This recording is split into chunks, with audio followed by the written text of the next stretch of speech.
You gave us a chance at the end, but I got 3 words for you. You like that? The Detroit Lions really wanted to get this done and resolved as soon as possible. And there were other teams involved in the process as well, but it quickly became apparent that the Los Angeles Rams wanted Matthew Stafford as badly as Matthew Stafford wanted them. Boys, we've got a juicy episode of Purple Daily here with the Matt Stafford, Jared Goff trade, opening the floodgates to what's going to be probably an unprecedented player movement offseason. Phil Mackey, Judd Zulgad, Declan Goff, and Purple Daily is always powered in large part by our friends at Corona Hard Seltzer. Cheers to the offseason, even though the Super Bowl is still a week away. The offseason has started well in advance. Corona Hard Seltzer season never stops, Mackey and Judd. It never stops. And whether it's the Super Bowl, whether it's reckless speculation, off-season talk, whether it's even the NFL draft, Corona Hard Seltzer is always powering the Purple Daily Takes. Somebody sent us a photo and gave us a little Corona Hard Seltzer cheers. Saturday night. Send those photos, baby. I love all those photos. Thank you. I get DMs of those photos. I get the ads. I love all of them. Some people sneak into your DMs into the DMs. Just show you their massive can of Corona Hard Seltzer. It's mostly not gotten me in trouble. I don't think it'll get you in trouble. Drinking? So by all means. You up? You drinking? It's the only DM and seltzer made with pure beach vibes. With the refreshing splash of fruit flavors such as tropical lime, mango cherry, and blackberry lime. Corona Hard Seltzer is a tasty spiked sparkling water with a splash of natural fruit flavor that allows you to enjoy the moment.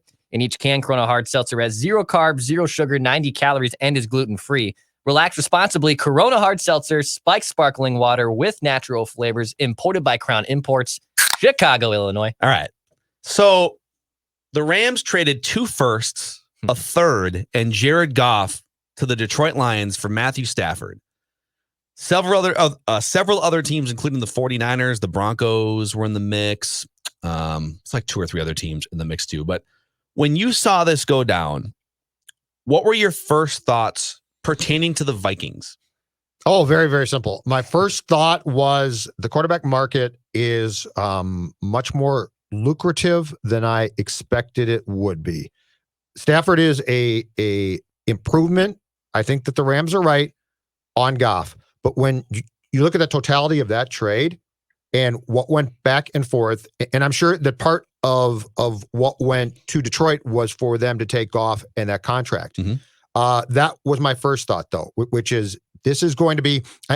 We all knew that going in to the winter and now the spring, we all knew that the quarterback market was going to be active. I don't think that I knew it was going to be as active as it is going to be potentially, and that the market is going to be red hot for what the potential. So my talk for the past few weeks or the past month about, if you get a 3rd round pick for Cousins or a 2nd round pick, no. Now we are talking 1st round picks. That's the one thing.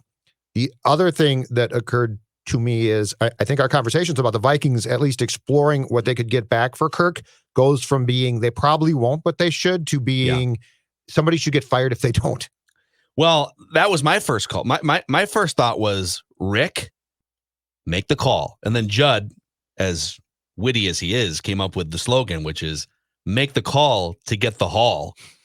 If we're talking about like Kirk Cousins and Matt Stafford have been handcuffed together in quarterback rankings up and down the ladder, right? Like, sometimes they're sort of 14th or 15th, and sometimes they're like 9th or 10th, depending on what the rest of the quarterback pool looks like. But I think Matt Stafford is more of a proven come from behind game-winning drive 4th quarter quarterback, but he also makes some boneheaded mistakes.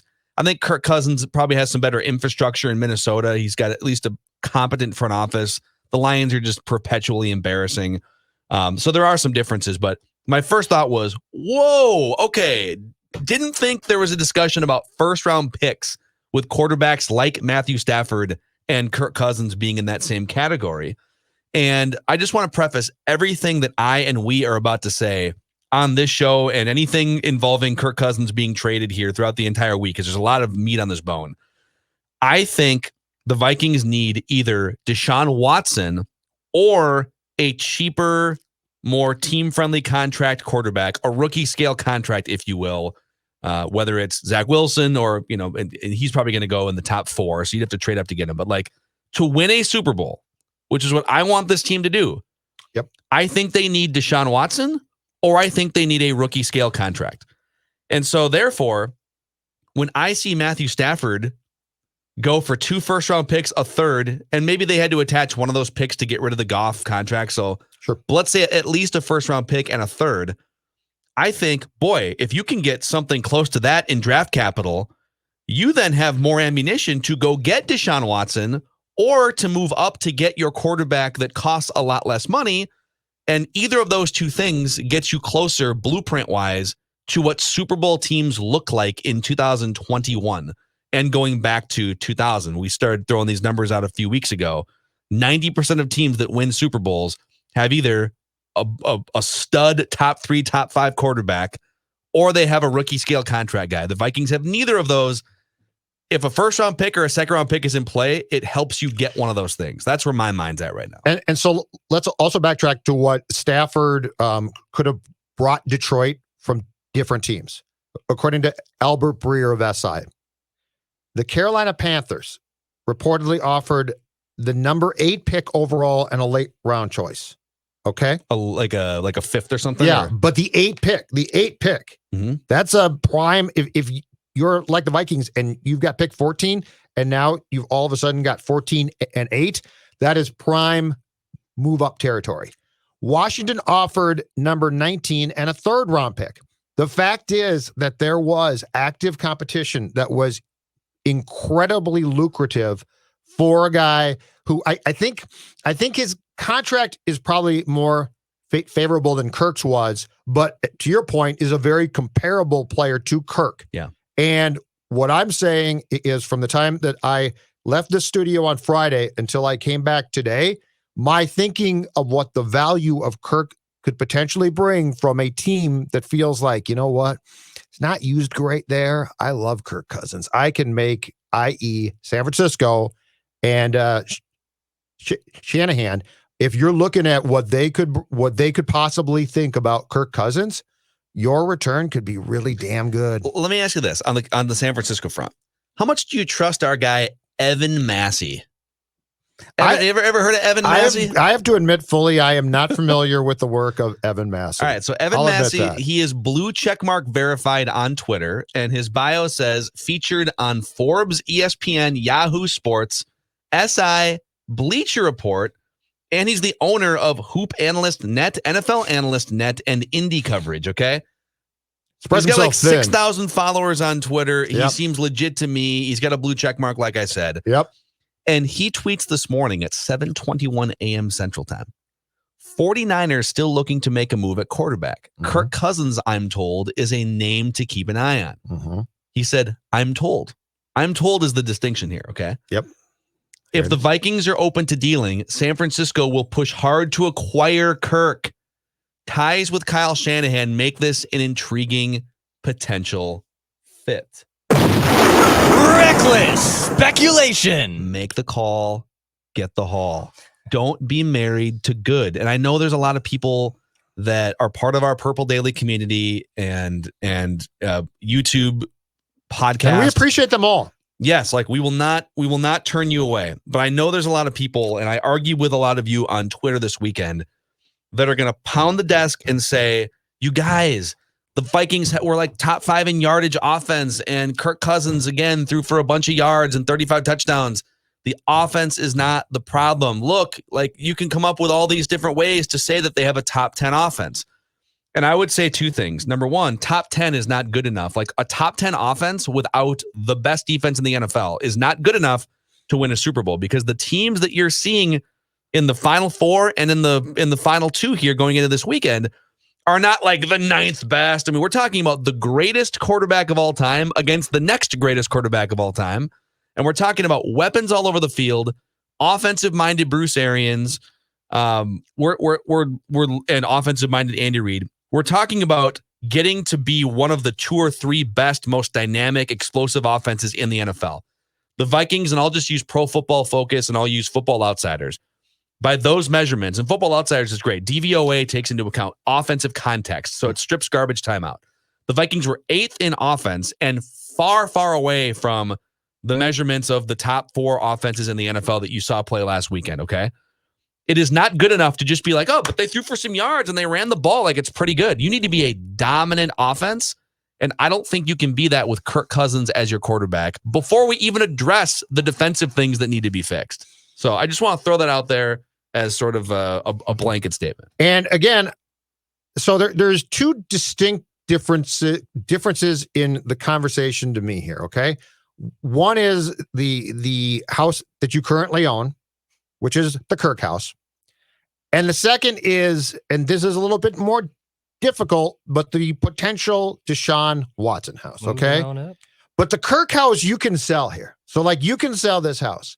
And what you saw in the Bradford trade and what you saw from the offers that Bradford brought back to Detroit is the possibility to move now while the market is hot.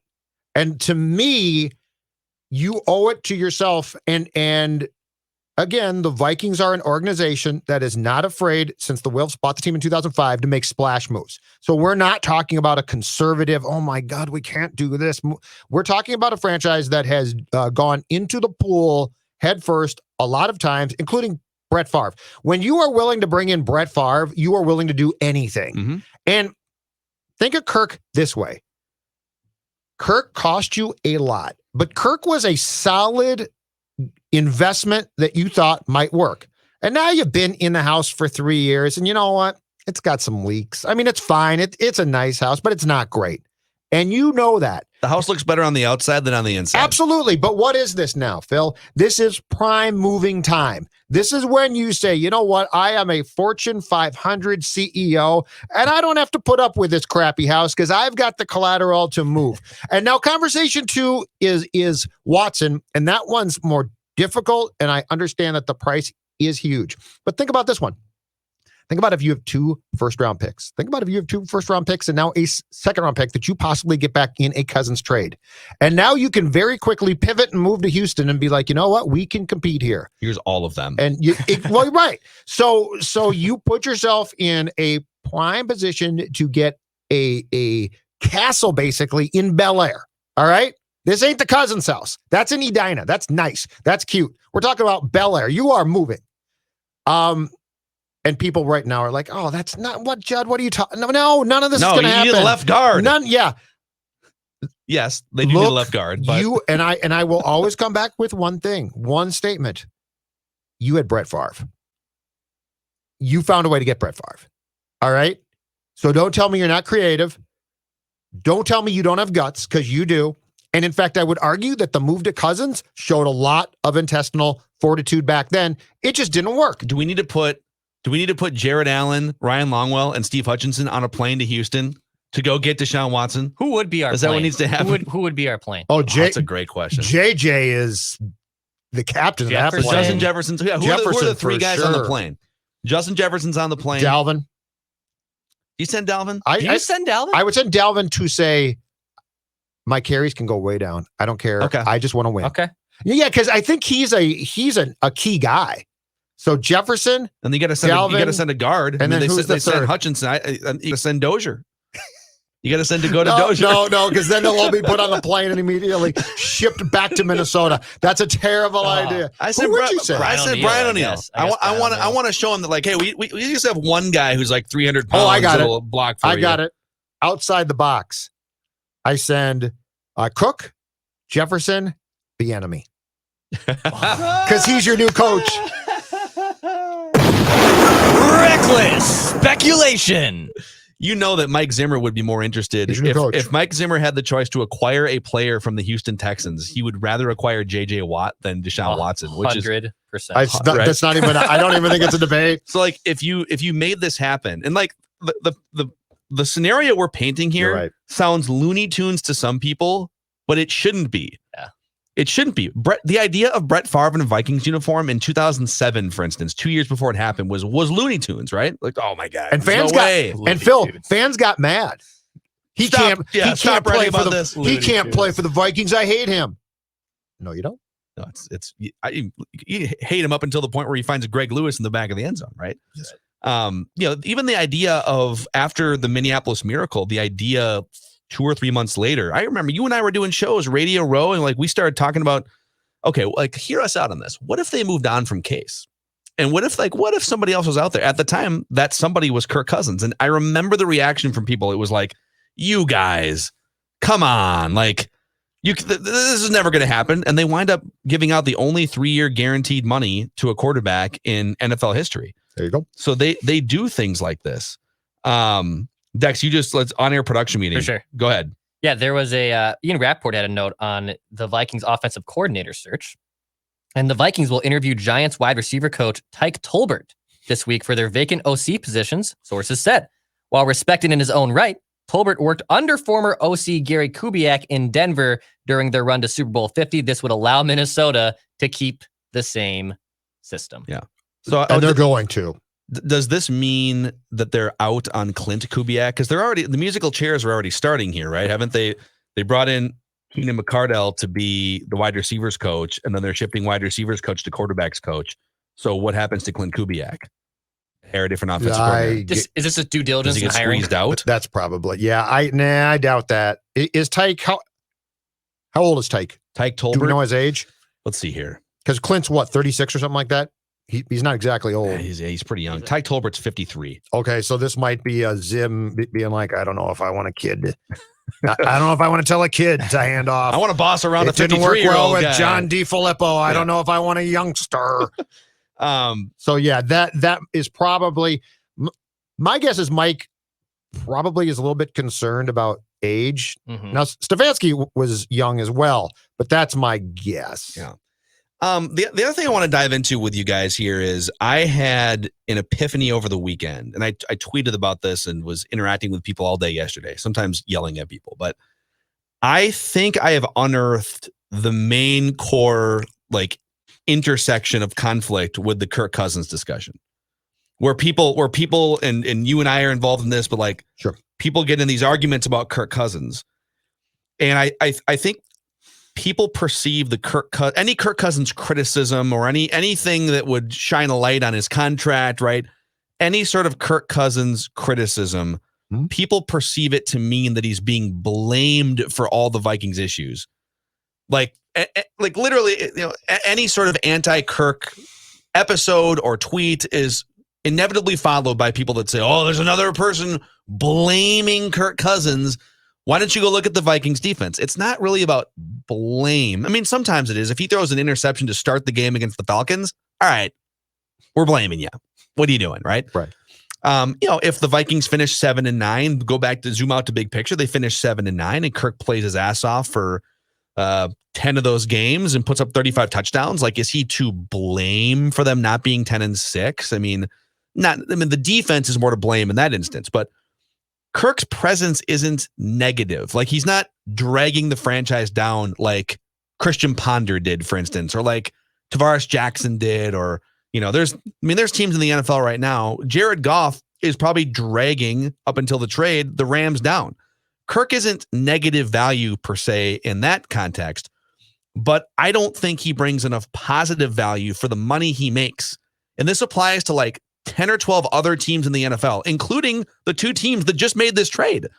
Both the Rams and the Lions decided, and for different reasons, and they're at different points in their life cycle, but they both decided this guy that we have at quarterback, who's been good but not great for us, could either use a change of scenery or we're just sick of him in the case of the Rams, and they're mixing it up, right?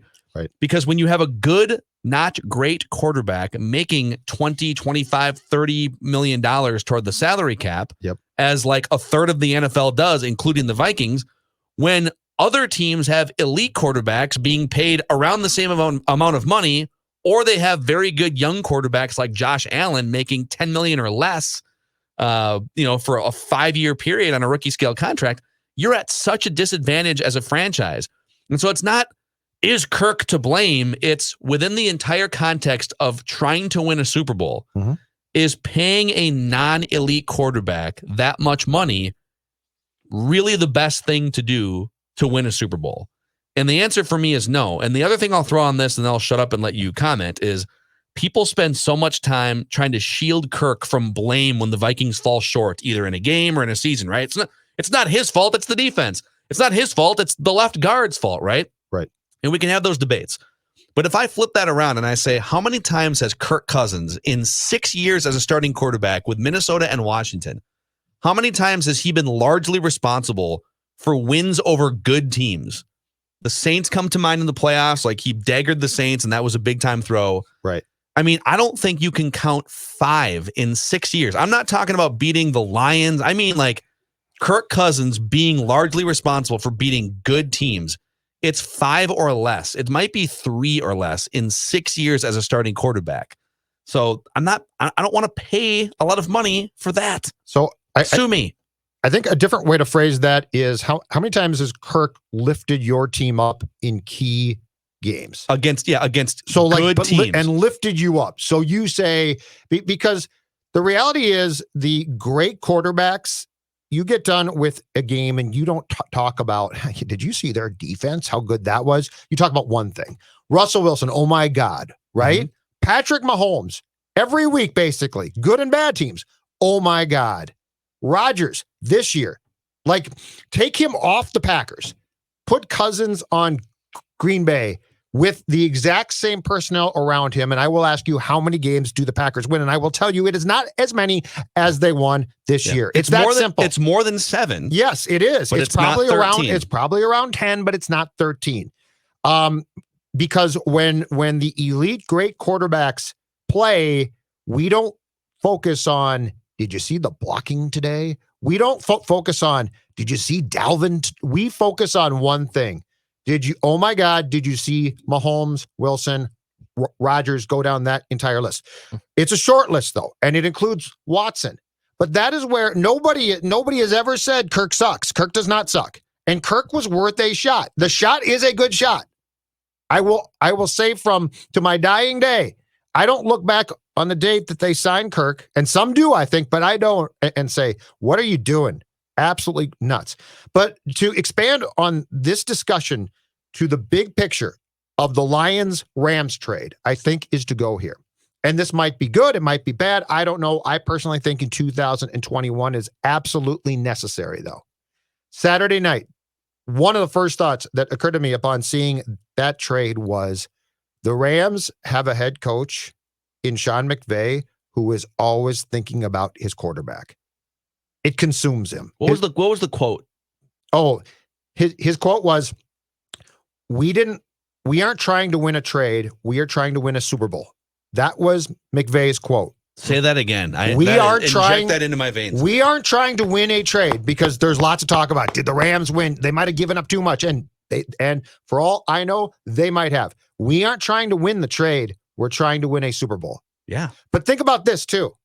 On the day that Kirk Cousins was brought here to recruit him, the Vikings knew that they needed to bring in Sheldon Richardson, a really good interior D lineman, to keep Zimmer occupied. Like, that was, hey, Mike, you're going to get your guy too. And they signed him, and he was good. But the fact is, Sean McVay, right or wrong, is consumed with, I worked as hard as I could with Goff. And make no mistake, too, the Rams are fully admitting that Goff did not work. They gave up a lot to get him. He's a first pick. Like, this is a large, I see, and people might be right, but I see the comeback of, do you really think that Rick and Mike are going to admit that Kirk did not work? And all I will say is, on Saturday night in California, a lot of people with egos who are invested in the quarterback position punted on Jared Goff. And that had to be a swallow hard thing to do. But all of that being said, why? Because Sean McVay looked and said, my quarterback he can be pretty good at best. He can be bad at worst, but he's not going to work. Yeah. Also circumstances change. It doesn't always have to be a failure. I mean, the Rams went to a Super Bowl in large part because Jared Goff was good enough, for what? I guess it would have been like $10 million a year on the number 1 overall pick contract. Yep. It's not a failure. I mean, is it a failure in the context of, well, ideally when you draft a guy number 1 overall, he's your quarterback for like 12 or 15 years, like other guys have been for other franchises. That would be the best case scenario. But you went to a Super Bowl with Jared Goff, and then you decided, you know what? We just don't, based on what we know now and based on all of the guys that might be available to us, Matt Stafford among them, we're going to make a decision. And this decision is going to be a tough one because we're moving off a guy that we thought was going to be our 10-year quarterback. And I don't think it's a failure if you decide that Kirk Cousins is no longer the guy that is going to lead you to a Super Bowl. That's what you thought 3 years ago. For a number of reasons, some including his contract, like these people who say, well, the cap is a myth, and like, yeah, you can kick the can down the road, and Rob Brzezinski's great at restructuring, but at some point, you have a limited amount of money to spend on a limited amount of players. And when your guy at the most important position is making, starting this year, I think it's 15% of your team salary cap, that prevents you, as opposed to 5%, that prevents you from doing other things with the roster. 100%. So if you decide based on the information you have available right now that, you know what, Deshaun Watson wasn't an option 2 years ago, or based on where we're at in draft positioning, moving up to get a Zach Wilson wasn't really feasible last year or the year before, or coming off the NFC Championship game when we were drafting late in the first round, circumstances change. It's not black and white, fail or not. It's shades of gray. Can you improve your team with the goal of winning a Super Bowl? And plus, I think if you traded Kirk right now, I think it's a pretty simple PR sell. And it's this. He basically was a stock. And you purchased that stock not to pay off in like eight years. You purchased that stock to win a Super Bowl immediately. And you didn't.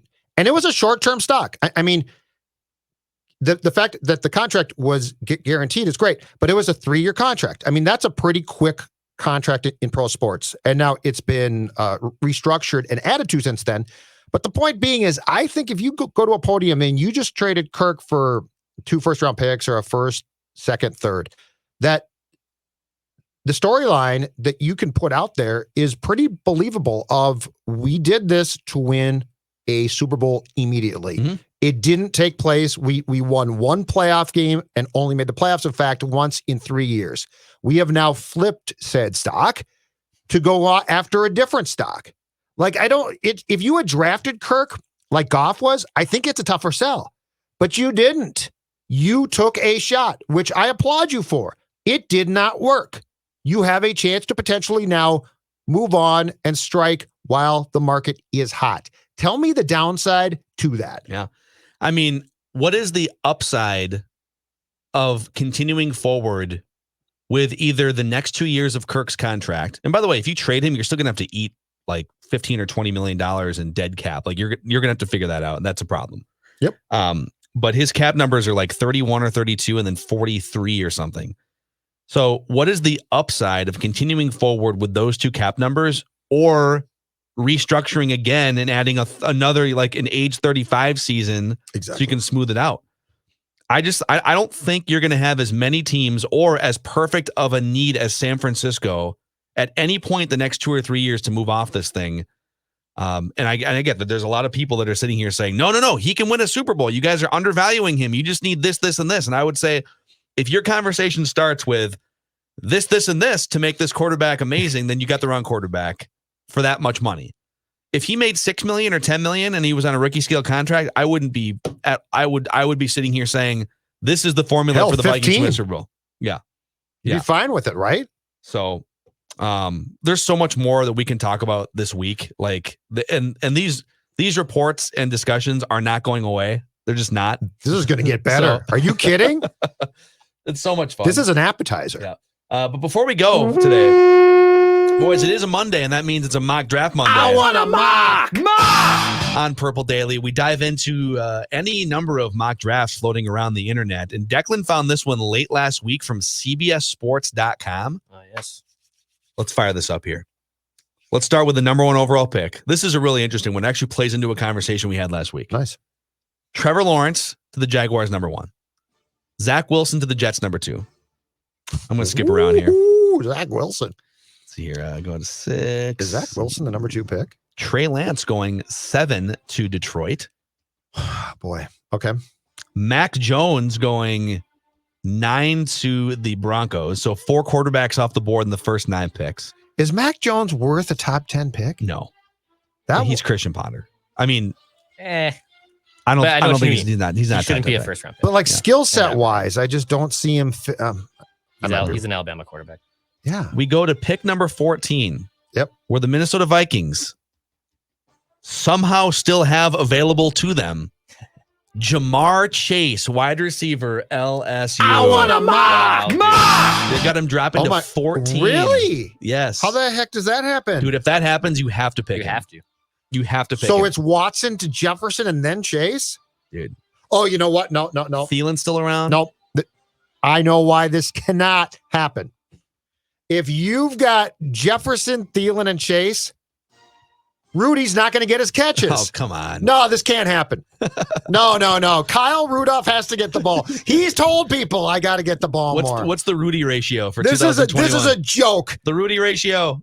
What's going to happen? The red zone. You're going to throw to Thielen, Jefferson, Chase. Too many. What was the Randy ratio? What percentage? Oh, it was ridiculous. It was awesome. Like 30% of snaps. It might have been more. So the Rudy ratio about 2%. 2% of snaps. How high does it jump? How high can the Rudy ratio jump? Not over a phone book. Yeah, seriously. Anyway, that's unbelievable. So the write-up is, yes, the Vikings' needs along the offensive line and defensive lines are obvious, but it's hard to pass on Chase here, especially since it would reunite him with Justin Jefferson, one of the NFL's best rookies in 2000. Wow. I want a mock. So I think the main message on this episode seems to be never say never with the Minnesota Vikings. The crazier things. Brett Favre playing for the Vikings is a crazier thing than them trading for Deshaun Watson. The Vikings in my mind are operated by people who don't operate like most Minnesota sports teams.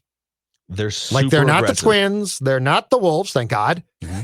The Wild can be aggressive. They can. But I mean, the Vikings are operated by people who think East Coast, and that's not a bad thing. Mm-hmm. Yeah, I mean, the Jared Allen trade was like 2 firsts, a third, and then a record contract for the best pass rusher in the NFL. Like I can say this stuff. If Rick called the Wilfs about Watson and said, "Do you think we should make the call?" The Wilfs said, "Absolutely, make the call." And they probably said it's up to you. They probably said it's up to you. But I guarantee you that if they were consulted, they have given the green light to at least inquire about everything. Make the Cousins call, trade, Watson get trade. the haul. Make the call, get the haul. Make the change. It won't be strange. Eric Bieniemy. Eric Bieniemy will be great at the podium. All right. Well, that's a wrap on today's episode of Purple Daily. Plenty more to come throughout the rest of Super Bowl week. Also, we have a few guests confirmed. Speaking of Jared Allen, he'll join Purple Daily later on this week.